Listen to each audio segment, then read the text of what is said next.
Hey y'all, welcome back to another episode of A Gardener's Journey Homestead. I'm in the tunnel. I came out here to do some up potting.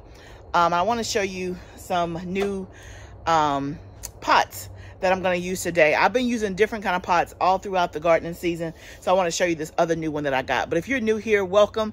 Thank you so much for pressing play and joining me today. My name is Barbara. I live in Tennessee. I'm in Zone 7B. We're about an hour, I would say, south of Nashville. I have to get my directions right. You're about an hour south of Nashville. So if you're in that area, please put it down below and let me know that you are close by. And if you're not close by, I would still love to know where you're from if you're brand new to me. So on this channel, we talk about gardening, homesteading, cooking from scratch, preserving food, all the things. Right now, we're heavy into gardening season, and I'm glad about it. So we've been starting seeds each and every week. I have a seed starting playlist that you can check out. I also have been talking about just getting organized and getting prepared for the summer season. So part of that getting prepared is up potting the seedlings we've started that need to be up potted, that we started in smaller pots. Now we're going to put them in bigger pots. So let me show you the new trays. And so just to kind of back up, especially if you're new, I have been doing a variety of mediums to start seeds in. So we did soil blocking, which we used this soil block right here, which is a four soil block. We've also used a mini soil block, which is 20. Let me see if I can find it. Here we go. The mini soil block. And then we've gone from this size to this size, right?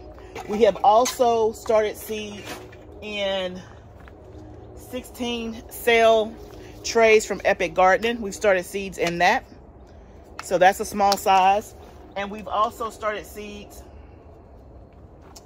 in, do I have one out here? Yes. In this, a 6 cell tray from Epic Gardening. And we've started seeds in this 2.5 inch cup pots. So a variety of sizes, variety of mediums. But a lot of the plants, like my tomatoes and peppers, that we're going to up pot today, I started in these 16 cell blocks. You can see that they look good, but it's time to get them out of their first home and move them into something bigger because they need more space to grow. So especially for my tomatoes, peppers, and eggplants, I always up plant from something small to something bigger. So today we're going to use some new pots, which are from Bootstrap Farmer. This is a new one that they just came out with this year. It's the 3.3 heavy duty seed starting pot. Great to up pot. Last year I used this from Bootstrap Farmer, which is a 5 inch pot. You can see the difference. I like this, but you can only fit 8 in a tray. And so it took up a ton of space and it uses a ton of soil. Look how deep that is. Versus this, you can see the size difference. If you're doing something small, this is a great up potting option. But I haven't used any of these this season, and I don't plan to, just because it's too big for what I got going on, because I have too many. And so I need something that's going to be more space conscious. So these I'm going to try. I was hesitant to try these because you can only fit 18 in a tray versus the ones that I used this year. Do I have it out here? I don't think I do. It is a 4 cell block, 4 inches high. So it's deeper than this. This is 3.3. The other one is 4. It's from Epic Gardening. I've showed before on previous videos. I like that one because I can get 32 in a tray. It's 4 blocks of 8, 32 versus 18. But I have run out of pots and I needed something quick to keep myself on pace. Bootstrap Farmer ships very, very fast. So literally I can order and I'll get my stuff within 48 to 72 hours. Epic Gardening takes about a week.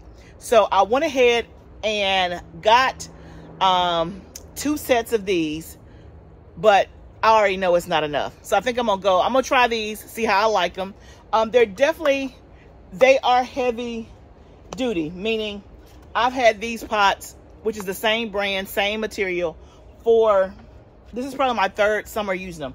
So they are heavy duty, but when it comes to the Epic Gardening pots like these, like I can press, you can probably see me. It's going in just a little bit. You can't press this. It is like so durable. So before I met Epic Gardening, I was like, this is the most durable, but that really is more durable. So let me show you. I bought the insert so you can put 18 in here. The insert, I do like the insert because it keeps it from moving around. So let's go ahead and just fill up our, and for this order, I only got 2 sets. So I have a total of 36 pots, 2 inserts, which will be 2 trays worth. And I already know I'm gonna need more than that to up pot. So, but it's good to try different things to see what you like best. Okay, so that's gonna be what it's gonna look like. So I'm gonna go ahead and fill this up with soil. Here are the things that we have to up pot today. We have some beefsteak tomatoes and we have some Ajvarski peppers. Hopefully we'll get those in the 2 trays. Excuse me. And then we're going to plant something new that I think I talked about it, but I'm going to show you what it is. Something that I've never planted before. I'm going to take you along with me. I'm just going to do this real quick and then we'll jump to the other stuff. Okay guys, so I got that stuff potted up. Pretty simple and easy. Before we go to the new thing that we're going to plant, let me show you a new tool. I know y'all like, this girl got a new tool every week. Not every week, but whenever I see something great, I got to share it. Here's my new sprayer. Now, I have told you about the pump sprayer that's in my Amazon shop that I bought last year, and I like that. But this, I love. Didn't even know that this was an option. So this is battery powered, and so you don't have to do the handle up and down to create the pressure. Let me show you what this thing does. You press the button. Do y'all see that? And until you stop pressing the button, like my hand's not on the button, it's just gonna keep going. And I think it says it'll last for like 4 hours, which will be days on end because I'm never watering for hours at a time. It's usually like 5 minutes here, 5 minutes there. But I like the fact that it's battery powered. The stream comes out good. Let me see. Can y'all see that? The stream comes out good. You can adjust the nozzle. This is in my Amazon shop. Is it a game changer? It is. So if you're spraying your plants, now again, I have found with my seedlings, this is great for spraying them and to keep up. But sometimes I do have to pick up my trays and I either take them outside and I spray them, or I take them to my kitchen sink and spray them, because sometimes you need to get a deep water soaking. But this is a great to have if you need to mist your plants or something like that, if they're not like overly dry. If they're like dry to the bone, then I always say watering it is the best, so to speak. But y'all, I love it. And I like the fact that you don't have to keep pressing it and pumping it. It's going to go as long as there's water in it. And the stream comes out so good. So go to my Amazon shop if you want one. Now, for the new thing that we're planting, today we're going to be planting Comfrey. And I'm going to be planting a Comfrey crown. So a few weeks ago when I was doing seed starting, I had showed you some Comfrey seeds that I bought. And after further research, I found out that it's really hard to get Comfrey seeds to germinate. Like, it can take a long time. So I'm not saying that I'm not going to try it. I still have the seeds, but I never tried it, because then I came upon these Comfrey crowns. So Comfrey is a herb that you can use medicinally. You can use it for salves, which is the reason why I'm growing it. Like when you have pain, inflammation, things like that. I think it's mostly for pain. You can make a salve out of it. I have bought salves with Comfrey in it, and so I thought it would be good to grow my own so that I can make salves. That is on my list to learn how to do tinctures and salves and all the good stuff. So Comfrey, again, this is all based, I've never done it before, so this is just based on me reading and watching. You can do Comfrey by seed, by a root cutting, or a crown cutting. And so what we have here are crown cuttings. So this is what it looks like. Now this bag says it's 3 crown divisions, but when I count them separately, I got 5 in here. So again, I don't know, but I mean, this looks like one of the crowns. So also upon doing research, I have found that some comfrey is invasive. This particular kind is not. This is the Viking 14 cultivar type. So it is a non-invasive, but to be on the safe side, I'm going to put this in a pot today. I'm not going to put it in the ground. If you have grown comfrey from a crown before and you have any tips, please leave them down below for me and everybody else. So I already have my pot here. I have some soil in there. I probably need to add some more soil.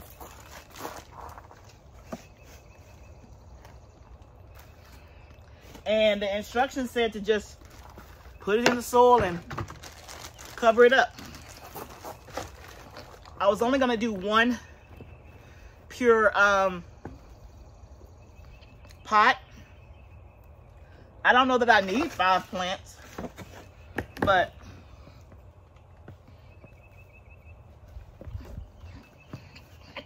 and it said to have the tip up. Tip meaning this part right here.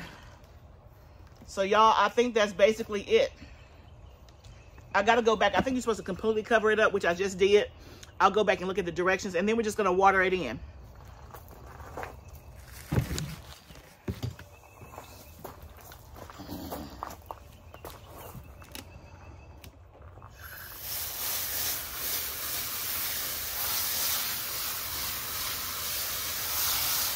And get it a good soaking.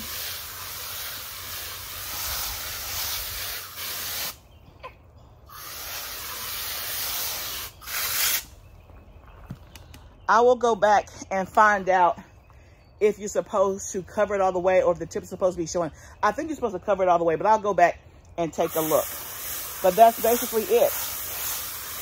I'm going to set this in my greenhouse right for now in a sunny spot. I can still grow it in a pot and then transfer it, I think, to the ground. But I want to make sure, one, that it's not invasive, and then I'm not sure where to put it because I don't want to put it in my garden out there because I don't know yet for sure if it can take the cold temperature. So I wouldn't want to put it in the ground out there and then it die over the winter.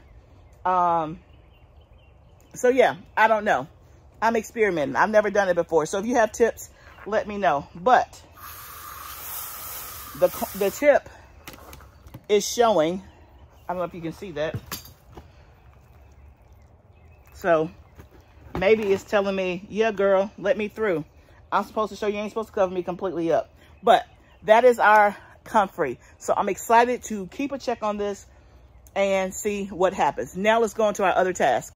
I did look up the comfrey, and yes, it says to keep it in a greenhouse during spring and autumn. So that tells me maybe it does not like frost. And then also, I put it just, I'm gonna keep it in the greenhouse. So now what we're gonna do is fertilize our onions. So about 3 weeks ago, we planted our onions out here, and I ran out of the fertilizer that I normally use from Dixondale. So I don't feel like they got a good fertilization. But even so, about 2 to 3 weeks after you plant your onions, you want to fertilize. So I have put a nitrogen soluble, water soluble solution in my backpack sprayer.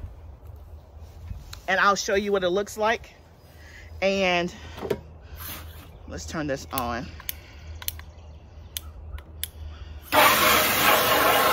And we're gonna go spray our onions.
So y'all, we got it done.